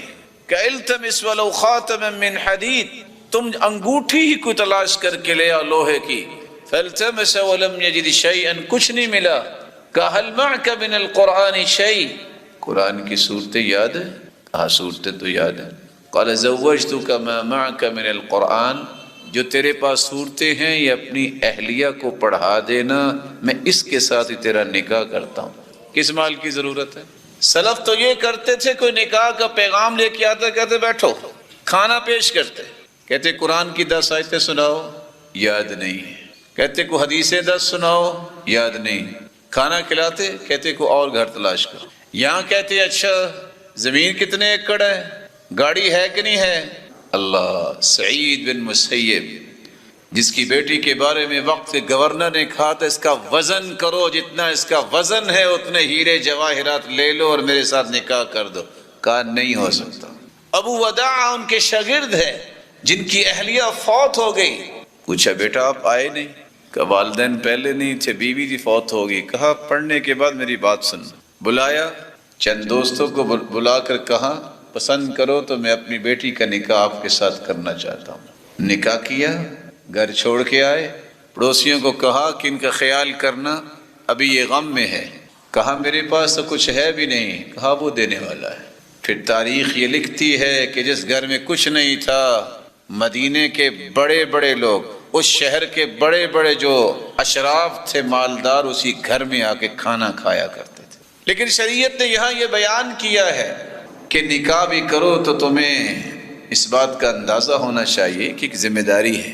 آج کسی نے چھوٹی سی شاپ بنانی ہو، MBA کورس کروا رہے ہیں، شارٹ کورسز کروا رہے ہیں، بس جی یہ فلاں جگہ جو ہے وہ جا رہے ہیں، کیا لینے کے لیے؟ وہ فلاں کے پاس بڑی ایکسپرٹیز ہے، اس سے کچھ مشورہ کریں گے۔ تو کیا نکاح کرتے وقت یہ ساری چیزوں کی ضرورت نہیں؟ یہ کوئی گڈی گڈے کا کھیل ہوتا ہے کہ 15 دن نہیں گزرتے اور 1 مہینہ اور طلاق دے کے فارغ کر دیتے ہو؟ یہ کوئی انسانیت ہے؟ یہ زندگی کا بہت بڑا مرحلہ ہے۔ یہ درخت کا پتا نہیں ہے کہ کوئی توڑ کے آپ کے ہاتھ میں دے دے اور آپ مسل کے پھینک دو، اس کو پاؤں تلے رون دو۔ یہ پوری زندگی کا بندھن ہوتا ہے۔ اس لیے میں ادب سے گزارش کروں گا اپنے بچوں کے نکاح کرتے وقت، بیٹی ہو یا بیٹا ہو، سب سے پہلے اسے دینی احکامات سکھاؤ، ورکشاپ دلاؤ، وہ 3 دن کی ہو، 2 دن کی ہو یا 1 دن کی، کم از کم ریئلائز ہو سکے کہ میں ایک نئے زاویے میں قدم رکھ رہا ہوں اور مجھے اس کو کامیاب کیسے کرنا ہے۔ یہی طریقہ آج بیع و شراء کا ہے۔ ایک شخص کو پتہ نہیں ہے صبح اٹھ کے نماز وقت پہ پڑھنی ہے، اس کے ہاتھ میں کروڑوں روپے دے دیتے ہیں کاروبار کرو۔ سیدنا عمر کہا کرتے تھے لا یبیع فی سوقنا من لم یتفقہ فی الدین، جس کو دین کی سمجھ نہیں ہے بازار میں قدم نہ رکھے۔ تیسرے دن لٹ پٹ کے آ جاتا ہے کیونکہ پتہ ہی نہیں ہے، وہاں تو بڑے بڑے چلاک اور شاطر اور مکار اور ماکر بیٹھے ہوتے ہیں۔ یہ ذمہ داری ہے کہ اپنی اولادوں کو اس بات کی ٹریننگ دو بیٹا کاروبار کیسے کرتے ہیں، اصول کیا ہے، ضوابط کیا ہے، شروط کیا ہے، آداب کیا ہے، طریقہ کار کیا ہے، تمہارا ڈومین کیا ہوگا، یہ ساری چیزیں سکھائیں۔ اسی طرح آپ کی ذمہ داری ہے اپنی اولاد کو یہ سمجھائیں، پہلے تم اکیلے تھے، اب تم ایک فیملی بنے ہو، اب تم نے دونوں فیملیوں کے درمیان برج کا کام دینا ہے، نہ ان کے اوپر کوئی حرف آئے نہ ان کے اوپر حرف آئے، ان دونوں خاندانوں کو عزت اور خیر کے ساتھ تم نے کیسے لے کے چلنا ہے۔ جس بندے کو یہ شعور نہیں ہے اس بندے کو سوچ لینا چاہیے کہ میں یہ قدم اٹھا رہا ہوں تو میرے سامنے کامیابی کتنی ہو۔ اسی شریعت نے کچھ مشورے پیش کیے ہیں جو میں دہرائے دیتا ہوں۔ نکاح کرتے وقت والدین کو بھی سوچنا چاہیے کہ ہم نکاح کرنا چاہتے ہیں اپنے بیٹے کا تو کس عورت کے ساتھ کریں۔ اللہ کے رسول صلی اللہ علیہ وسلم نے فرمایا کسی مومنہ عورت سے اپنے بیٹے کا نکاح کرو، اور خود بھی کرنا چاہتے ہو تو کوئی مومنہ عورت ہو۔ لِيَتَّخِذَ أَحَدُكُمْ قَلْبًا شَاكِرًا وَلِسَانًا ذَاكِرًا وَزَوْجَةً مُؤْمِنَةً تُعِينُهُ عَلَى آخِرَتِهِ۔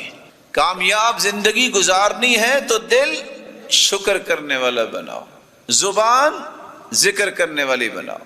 نکاح اس عورت سے کرو جو مومنہ ہو، آخرت کے معاملے میں تمہاری مددگار بن جائے۔ آپ نے فرمایا کہ لوگ چار چیزوں کو دیکھ کے شادی کرتے ہیں، کچھ لوگ مال کو دیکھتے ہیں، کچھ حسن کو دیکھتے ہیں، کچھ خاندان کو دیکھتے ہیں، اور کچھ دین کو دیکھتے ہیں۔ تمہاری ٹاپ پریورٹی ہونی چاہیے دین۔ جب یہ ہوگا تو باقی ساری نعمتیں اللہ جلال عطا کر دیتے ہیں، لیکن اگر دین نہ ہو، دنیا جہان کا کوئی خوبصورت ہے، جمال الوجہ مع قبح النفوس کقندیل علی قبر المجوس، دنیا کا ریکارڈ قائم کرنے والا خوبصورت مرد ہے یا عورت، وہ ایسا ہی ہے۔ مجوسی کو قبر میں دفنا دو، باہر لائٹنگ کر دو تو کیا مجوسی کی قبر میں یہ روشنی پہنچے گی؟ نہیں پہنچے گی۔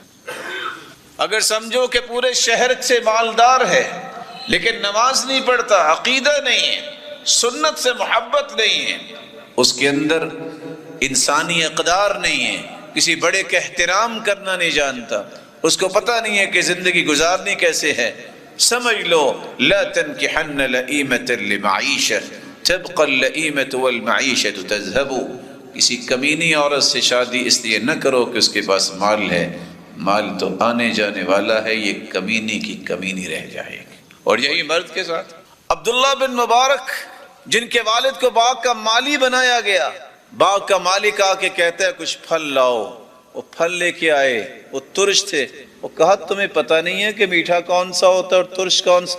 اس نے کہا آپ نے مجھے رکھوالی کے لیے رکھا ہوا ہے، پھل چیک کرنے کی تو آپ نے میرے ساتھ کوئی طے نہیں کیا تھا، تو میں نے تو جب سے آیا ہوں کبھی ہاتھ نہیں لگایا۔ مالک نے کہا لوگ اس طرح ہی باتیں کرتے ہیں۔ ساتھیوں سے پتہ کیا، کہا اس شخص نے جب سے آیا ہے آج تک کسی بھی خوشے کو ہاتھ نہیں لگایا، اتنا دیانتدار ہے۔ اس کو بلا کے پوچھا کہ میں آپ سے مشورہ کرنا چاہتا ہوں، میں اپنی بیٹی کا نکاح کس سے کروں؟ کہا والد تم ہو، آپ کی مرضی۔ کہا کوئی مشورہ دو۔ انہوں نے مشورہ دیا، الیہود یزوجون للمال والنصارى یزوجون للجمال والعرب یزوجون للنسب والمؤمنون یزوجون للتقوى۔ یہودی ہمیشہ مال کو دیکھ کے شادی کرتے ہیں، عیسائی ہمیشہ جمال کو دیکھ کے شادی کرتے ہیں، عرب حسب و نسب کو دیکھ کے شادی کرتے ہیں، اور مومن تقوی کی بنیاد پہ شادی کرتے ہیں۔ کہا پھر میں آپ جیسا متقی تو نہیں دیکھ سکا، اور اپنی بیٹی کا نکاح اس کے ساتھ کر دیا۔ یہ عمر بن عبداللہ بن مبارک جو ہیں یہ اسی شخص کے ہی بیٹے ہیں۔ اللہ کے رسول صلی اللہ علیہ وسلم نے فرمایا مومنہ ہو نیکی کرنے والی صالحہ عورت سے، من رزقہ اللہ امرأة صالحہ فقد اعانہ علی شطر دینی فلیتق اللہ فی الشطر الثانی۔ جس کو اللہ جلال نے ایک بیوی دے دی اور جس عورت کو نے ایک خامن دے دیا، اس کا تو آدھا ایمان مکمل ہو گیا، باقی آدمی اللہ سے ڈر جائے۔ آپ نے دونوں عورتوں کے ساتھ شادی کرنے کی ترغیب دلائی، کنواری سے بھی اور مطلقہ اور متوفى عنها زوجها جس کا خامن فوت ہو چکا۔ لیکن آپ صلی اللہ علیہ وسلم نے ترغیب دلاتے ہوئے یہ فرق دنیا کو سمجھایا، تزوج الابکار، بنیادی طور پہ کنواری سے شادی کرو، کیونکہ چار صفات اس کے پاس ہیں۔ فَإِنَّهُنَّ أَسْخَنُ أَقْبَالًا، وہ آپ کا استقبال، آپ کو ریسیپشن اچھی دیں گی۔ اور ساتھ ہی اللہ کے رسول صلی اللہ علیہ وسلم نے فرمایا إِنَّهُنَّ أَقَلُّ خِبًّا، دھوکہ کم دیتی ہیں، أَرْضَى بِالْيَسِيرِ، تھوڑی چیز پہ راضی ہو جائیں گی، أَنْتَقُ أَرْحَامًا، پاکیزہ رحم والی ہوتی ہیں، أَعْذَبُ أَفْوَاهًا، ان کی گفتگو وہ اعذب و افواہن، میٹھے بول ہوتے ہیں۔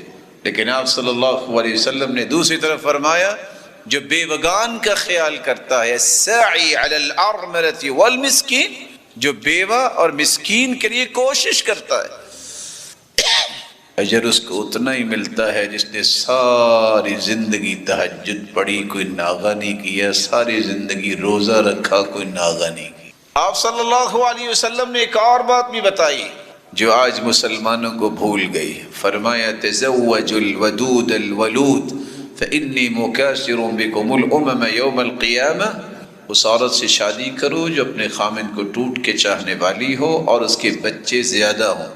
یہ یہودیوں نے، یورپین نے یہ بات پھیلائی کہ بچے دو ہی اچھے ہیں، آج جن کے دماغ میں اللہ پہ ایمان کامل نہیں وہ بھی یہی کہتا نظر آتا ہے، اسی پہ طلاقیں بھی ہوتی ہیں، اسی پہ بچوں کو قتل بھی کیا جاتا ہے۔ اس لفظ پہ غور کیجئے گا، بچوں کو قتل بھی کیا جاتا ہے اور بچوں کو یہ جرم کے ساتھ دنیا سے ختم بھی کیا جاتا ہے اور کسی کو کوئی پرواہ نہیں۔ 4 مہینے کے بعد روح پھونک دی جاتی ہے۔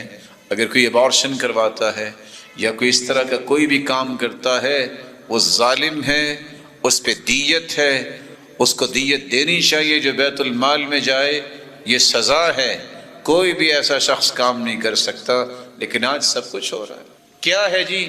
ابھی تو پہلا بچہ چھوٹا ہے تو پہلے بچے کا رزق آپ کے سر پہ ہے، 4 مہینے کا بچہ ہوتا ہے، 5 مہینے بعد دنیا میں آتا ہے، پوری زندگی کی پلاننگ اللہ جلال فرشتے کو دے کے بھجوا دیتے ہیں، یہ اتنی زندگی ہے، اتنا رزق ہے، یہ کرے گا، یہ کرے گا، آپ کو کس چیز کی فکر ہے؟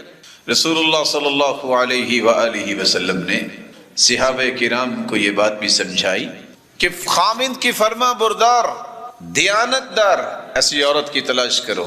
آپ کو نظر آ رہی ہے کہ اس کی والدہ اور اس کے باقی لوگ جو ہیں ان کے آئے روز جھگڑے ہیں، تو آپ کو سمجھ تو آ جائے گی کہ کل کو یہ کیا کرے گی۔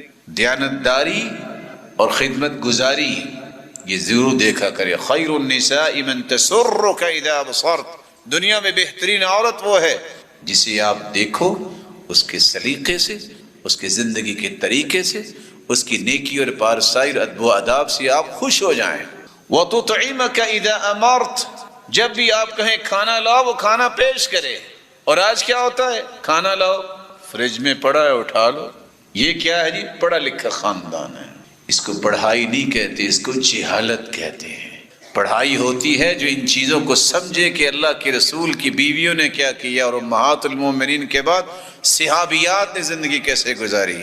رسول اللہ صلی اللہ علیہ وسلم نے فرمایا وَتَحْفَظُ غَيْبَتَكَ فِي نَفْسِهَا وَمَالِكَ، جو آپ کی عدم موجودگی میں آپ کے بچوں کی حفاظت کرنے والی ہو، عزت کی حفاظت کرنے والی ہو، ایسی دیانتدار عورت سے شادی کرنی چاہیے۔ بچوں کی صحیح پرورش اور خانگی معاملات سے واقفیت، اس کا بھی خیال کرنا چاہیے۔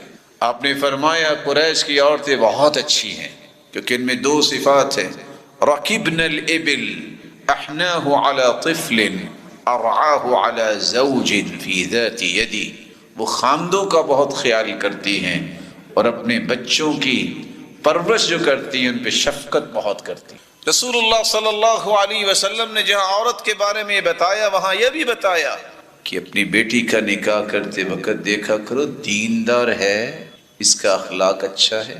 اذا اتاکم من ترضون دینہ وخلقہ فزوجوہ، جب کوئی پیغام تمہارے پاس آئے تم اس کے دین اور اخلاق سے مطمئن ہو تو نکاح کر دو۔ دین سے مراد اس کے اللہ کے ساتھ معاملات بڑے خوبصورت ہیں، نماز کی پابندی کرتا ہے، روزہ رکھتا ہے، زکوٰۃ دیتا ہے، استطاعت ہے تو حج کرتا ہے، کسی بڑے کا احترام نیکی سمجھ کے کرتا ہے، اخلاق اچھا ہے، اس کا مخلوق سے رویے اچھے ہیں، ظلم نہیں کرتا، جھوٹ نہیں بولتا، دھوکے باز نہیں ہے، خیانت نہیں کرتا، لڑائی فساد کو پسند نہیں کرتا۔ دین اور اخلاق جہاں پسند ہو وہاں اپنی بیٹی کا نکاح کر دو۔ اگر تم نے یہ نہ کیا تکن فتنۃ فی الارض وفساد عریض، پھر دنیا میں فساد ہوگا جس کو آج آپ دنیا میں دیکھ رہے ہیں۔ یہ بھی فساد ہے کسی کے پاس نیک رشتہ آئے اور وہ ڈینائی کر دے تو شاید دوبارہ نیک آئے ہی نہ۔ امام نووی کہتے ہیں یہ بھی فساد ہے کہ وہ نیک اور صالحہ عورت اس کا بار بار رشتہ ہو اور بار بار ٹوٹ جائے۔ یہ سزا ہے کہ جس نے نیک رشتے کو پسند نہیں کیا اللہ جلال اس سے خوشیاں کیسے نصیب فرمائے۔ آپ صلی اللہ علیہ وسلم نے فرمایا تیسری نشانی یہ دیکھا کرو کہ وہ دین کے معاملے میں مددگار ہے۔ رحم اللہ امرأ قام من اللیل فصلى وایقظ امرأته فإن آبت نضح في وجهها الماء۔ اللہ ذوالجلال رحمت کی برکھا برسائے جو رات کو تہجد کے لیے اٹھتا ہے، بیوی کو اٹھاتا ہے، اگر وہ پس و پیش کرتی ہے تو پانی کا چھڑکاؤ کرتا ہے، اللہ اس پہ رحمت کی برکھا برسائے۔ اللہ کے رسول اکیلے تہجد نہیں پڑھتے تھے بلکہ آپ آواز دیتے قومی یا عائشہ، عائشہ تم بھی اٹھو تہجد پڑھو، ایقظوا صواحب الحجرات، ان حجروں والیوں کو اٹھاؤ یہ بھی تہجد پڑھے۔ اس کے پاس یہ طاقت ہونی چاہیے مالی اور جسمانی کہ وہ اس ذمہ داری کو نبھا سکے۔ آپ صلی اللہ علیہ وسلم نے فرمایا یا معشر الشباب من استطاع منکم الباءة فلیتزوج، جس کے پاس طاقت ہے وہ شادی کرے، ومن لم يستطع فعلیہ بالصوم، جس کے پاس طاقت نہیں وہ روزے رکھے، فإنہ لہ وجاء أي علاج، تو اللہ جلال اس کی نظروں کی بھی حفاظت کریں گے اور یہی اس کے لیے علاج بن جائے۔ ایسے انسان سے اپنی بیٹی کا نکاح کرے جو نرم مزاج ہو۔ خیرکم خیرکم لأہلی وانا خیر لأہلی، اللہ کے رسول صلی اللہ علیہ وسلم نے فرمایا تم میں بہترین وہ ہے جو اپنی اہلیہ کے معاملے میں بہترین ہے۔ ایسے شخص کی تلاش ہونی چاہیے جو دینی اعتبار سے خوش رکھے۔ بعض لوگوں کو یہ سپیریئر کمپلیکس کا شکار ہو جاتے ہیں کہ میں گھر میں آؤں تو پتہ ہونا چاہیے کوئی آ گیا ہے، اسی بنیاد پہ اپنے گھر کو برباد کر بیٹھتے ہیں۔ اللہ کے رسول گھر تشریف لاتے، سیدہ عائشہ رضی اللہ تعالی عنہ اپنی سہیلیوں کے ساتھ کھیل رہی ہوتی، وہ سہیلیاں دوڑ جاتی، فیسربہن، اللہ کے رسول صلی اللہ علیہ وسلم پیغام بھجواتے اپنا کھیل مکمل کر لو۔ آپ صلی اللہ علیہ وسلم خوشی کا خیال کیا کرتے۔ رسول اللہ صلی اللہ علیہ وآلہ وسلم نے ایک اور نشانی بیان کی، اس آدمی کی تلاش کرے جس کے اندر تہذیب ہے، تمدن ہے، ادب و آداب ہے۔ کیسے ادب و آداب؟ وہ گھر کے معاملات چرستے میں جا کے بیان نہیں کرتا، وہ اپنے بیڈ روم کی باتیں فیس بک پہ شیئر نہیں کرتا، وہ دوستوں سے شیئر نہیں کر رہا، کیونکہ مومن غیرت مند ہوتا ہے۔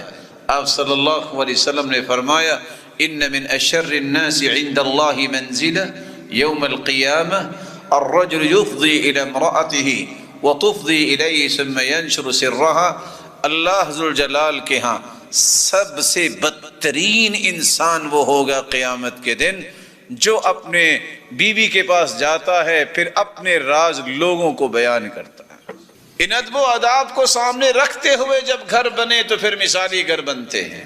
لیکن یاد رکھنا یہ حقوق کی پاسداری مرد کو بھی کرنی چاہیے اور عورت کو بھی کرنی چاہیے۔ اگر یہ پاسداری نہیں ہوتی تو پھر بڑے سے بڑے رشتے بھی ٹوٹتے نظر آتے ہیں، گرتے نظر آتے ہیں، منہدم ہوتے نظر آتے ہیں، اور نتیجہ پہنچتا ہے طلاق ہو گئی۔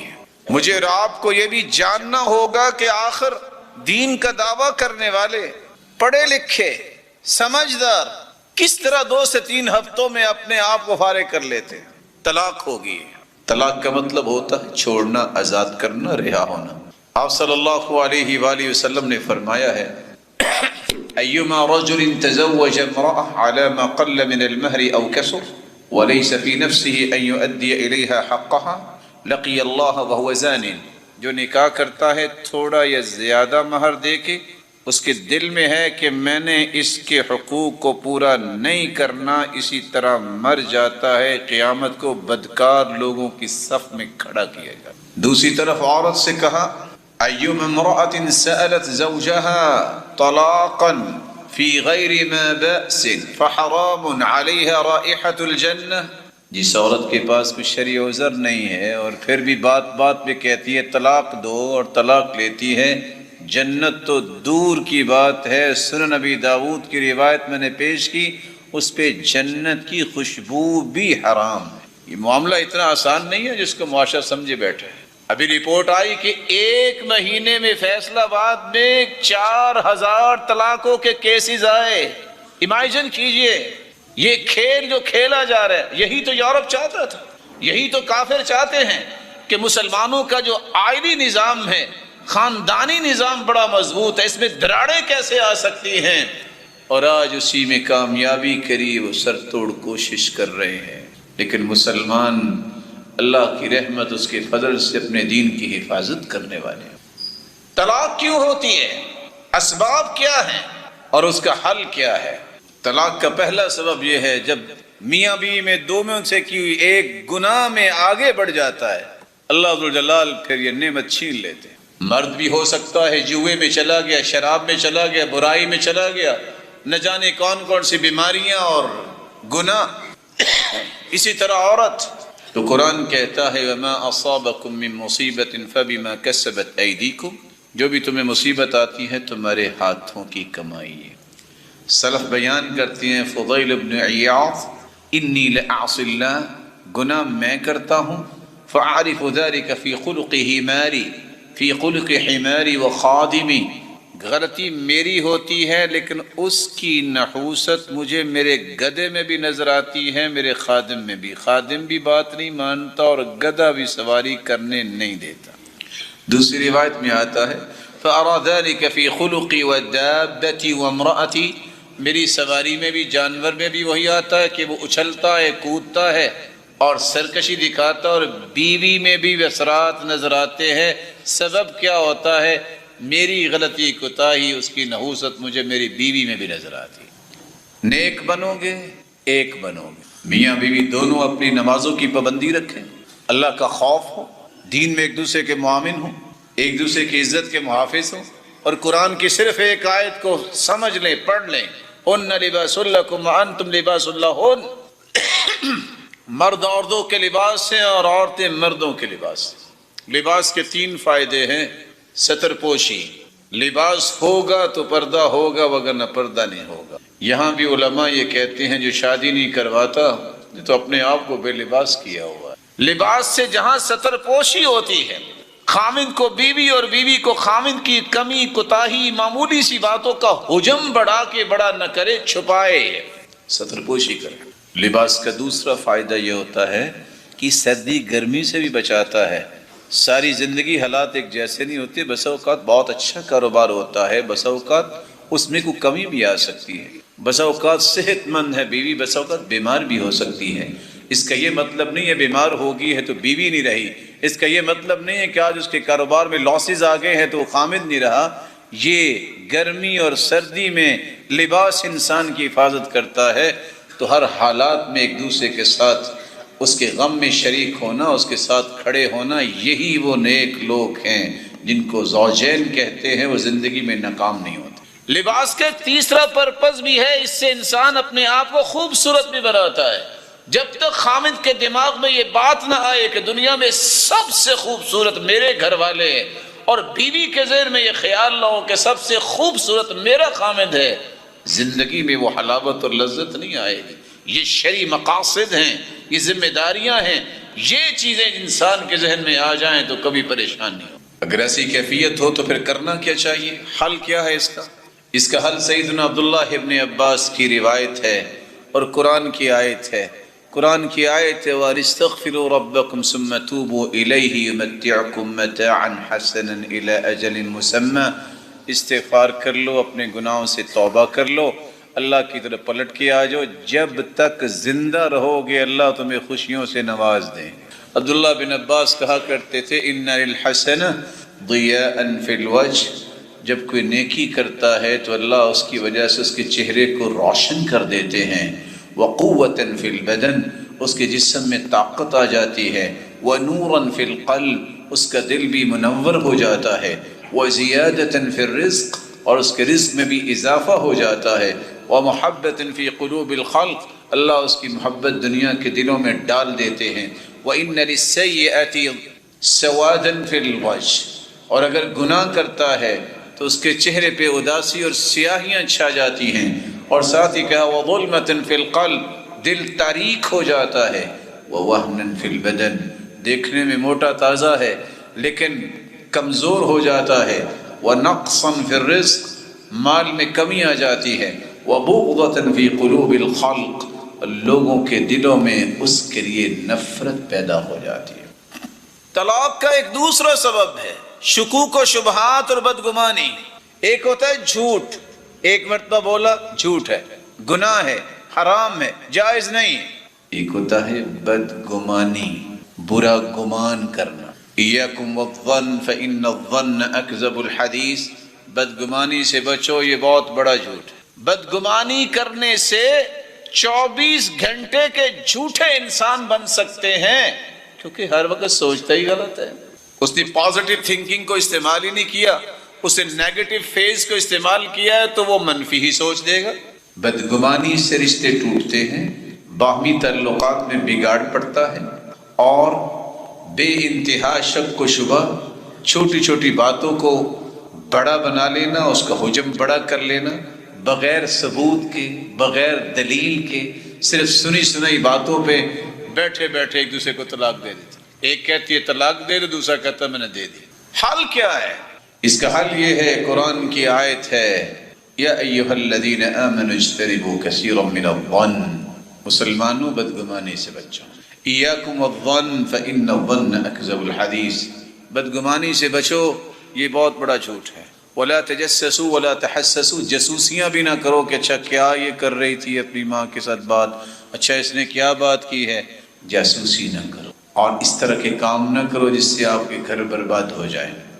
آپ صلی اللہ علیہ وآلہ وسلم نے یہاں تک فرما دیا کہ تم اچانک سے گھر بھی نہ آؤ، لیتخونہم، تاکہ پتہ چلے کہ بیوی کیا کر رہی ہے، اس سے بھی آپ کے معاملات میں گڑبڑ ہو گیا، اعتماد کرو۔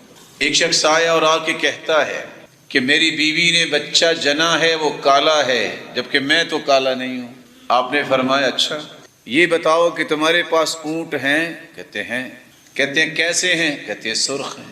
حل فیہا من اورق، کوئی گندمی کلر کا بھی ہے؟ کہا جی ہاں۔ کب وہ کہاں سے آیا؟ کہتے لعلہ نزعہ عرق، شاید وہ کسی اونٹنی کا بچہ، اس نے کوئی رگ کھینچ لی ہو اپنے آباء و اجداد سے۔ تو کہا یہ رگ نہیں کھینچ سکتا۔ رسول اکرم صلی اللہ علیہ وسلم نے سمجھا دیا، اور عمر بن خطاب فرماتے لا تظن بکلمۃ خرجت من اخیک المؤمن الا خیرا، جب بھی تم کوئی بات سنو اس کی اچھی تعبیر کر لیا کرو۔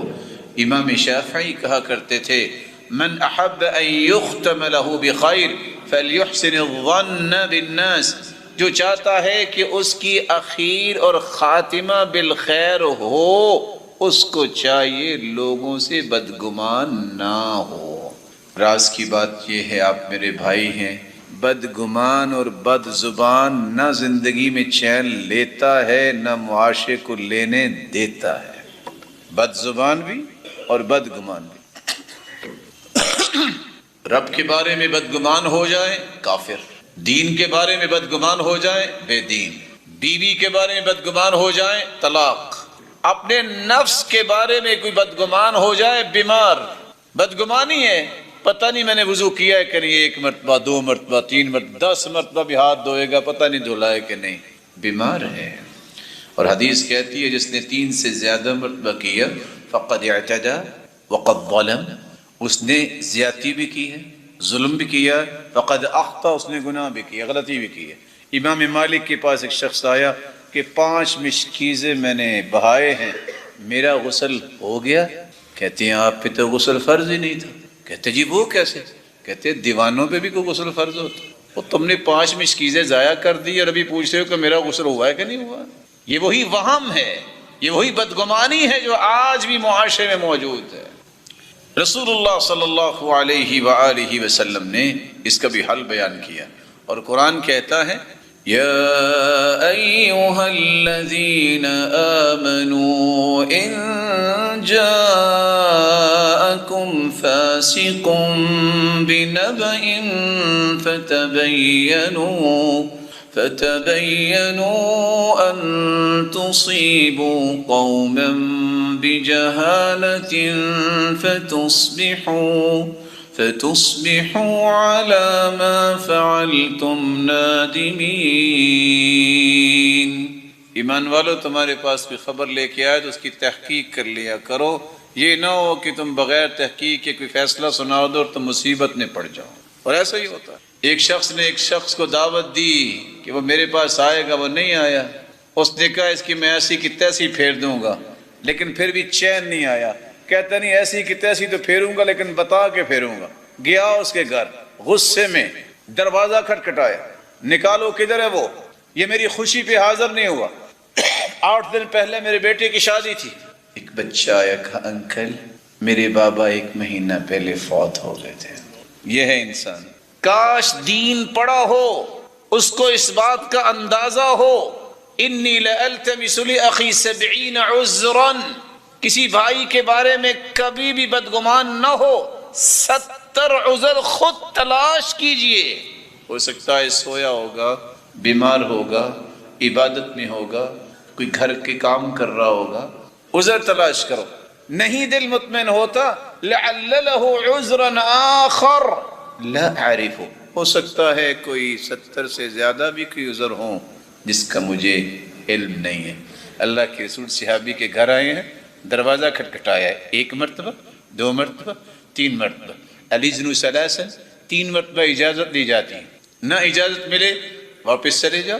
وَإِذَا قِيلَ لَكُمُ ارْجِعُوا فَارْجِعُوا هُوَ أَزْكَىٰ لَكُمْ، تمہارے لیے پاکیزگی اس میں، واپس چلے جاؤ۔ کائنات کے سرتاج، جواب نہیں آیا، واپس چلے گئے۔ ہم کیا کہتے ہیں، میں آ گیا ہوں نا، یا میں نہیں ہے، دروازہ نہیں ہے۔ کال بھی آدھی ملاقات ہے، آپ فون کریں 3 مرتبہ نہیں اٹھایا، فون تو رکھا ہی اس لیے ہوتا ہے نا کہ کال سنی جائے، اس کا اور کیا پرپز ہے؟ اگر نہیں اٹھایا کچھ انتظار کر لے، ہو سکتا ہے کہ وقت کا فرق ہو، وہ نماز میں ہو سکتا ہے کہ وہ کسی کام میں ہو، کسی میٹنگ میں ہو، وہاں یہ فتویٰ جڑ دینا کہ دیکھیں اس نے ایسا کیا ہے، یہ مومنوں کے رویے نہیں ہیں۔ اللہ کے رسول صلی اللہ علیہ وسلم کائنات کے سرتاج ہے، نہ آج تک ایسی ہستی پیدا ہوئی ہے، نہ قیامت تک پیدا ہو سکے گی، لیکن آپ واپس آ گئے اپنے۔ رسول اللہ صلی اللہ علیہ وآلہ وسلم نے ایک اور بات بھی سمجھائی، طلاق کا ایک تیسرا سبب بھی ہے غیرت میں افراط و تفریط کرنا۔ غیرت بہت بڑی نعمت ہے، ان اللہ یغار، اللہ ذوالجلال بھی بڑے غیرت والے ہیں۔ وغیرت اللہ ان یأتی المؤمن ما حرم اللہ، اور اللہ کی غیرت یہ ہے کہ جب کوئی حرام کام کرتا ہے تو اللہ ذوالجلال غیرت کھاتے ہیں اور پھر سزائیں بھی رکھی ہیں۔ مرد کے اندر اگر غیرت نہ ہو تب بھی گھر اجڑ جاتا ہے، اس کو پرواہ نہیں ہے عورت کہاں جا رہی ہے، کہاں بیٹھ رہی ہے، کہاں کس سے مل رہی ہے، اس کو پتہ ہی نہیں ہے، پردہ ہی نہیں ہے۔ آپ صلی اللہ علیہ وسلم نے فرمایا 3 لوگوں پہ جنت حرام ہے، ان میں ایک ہے دیوس۔ پوچھا دیوس کون ہے؟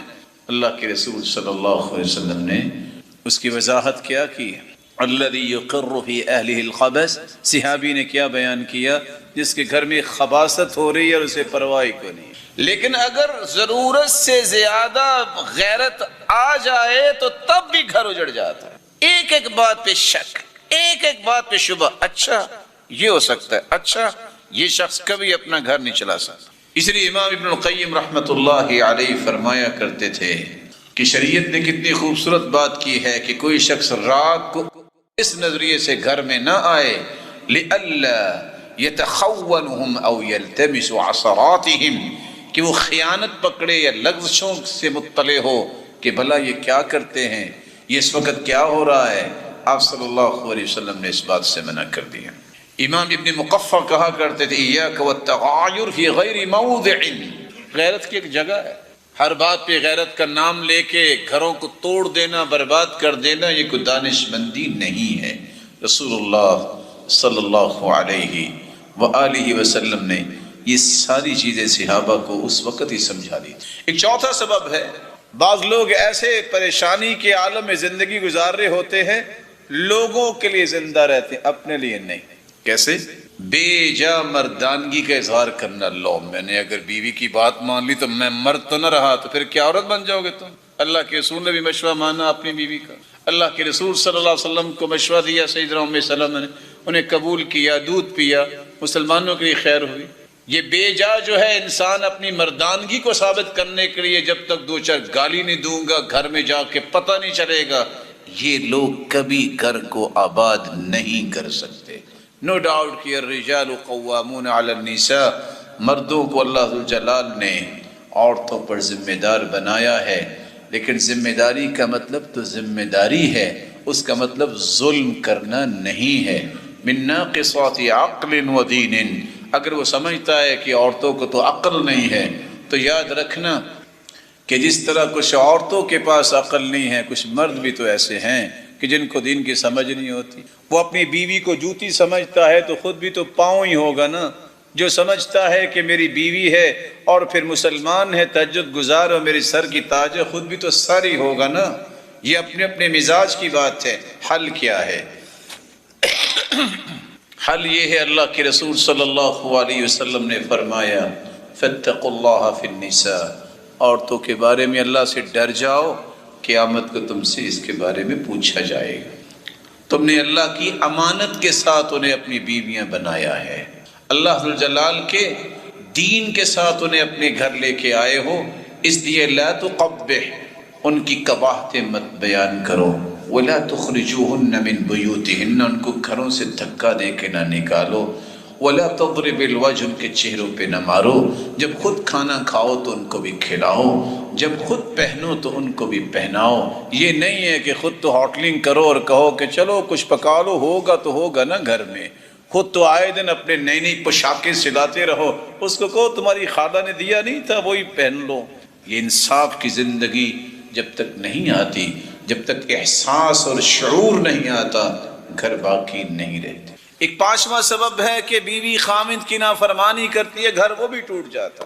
من مانی کرنا، ہر کام میں ٹانگ اڑانا، بلکہ اپنی زبان چلانا، یہ عورتیں کبھی اپنا گھر نہیں بچا سکتی۔ حدیث میں آتا ہے، اللہ کے رسول صلی اللہ علیہ وسلم نے فرمایا اذا صلت المرأة خمسها وصامت شهرها وأطاعت زوجها وحفظت في نفسها وماله قيل لها ادخل الجنة من أي باب شئت وأطاعت زوجها، جو 5 نمازیں پڑھے، روزے رکھے، خامد کی اطاعت کرے، بچوں کی اچھی پرورش کرے، اللہ فرمائیں گے یہ جنت کے 8 دروازے کھلے ہیں، جس دروازے سے چاہتی ہو جنت چلی جاؤ۔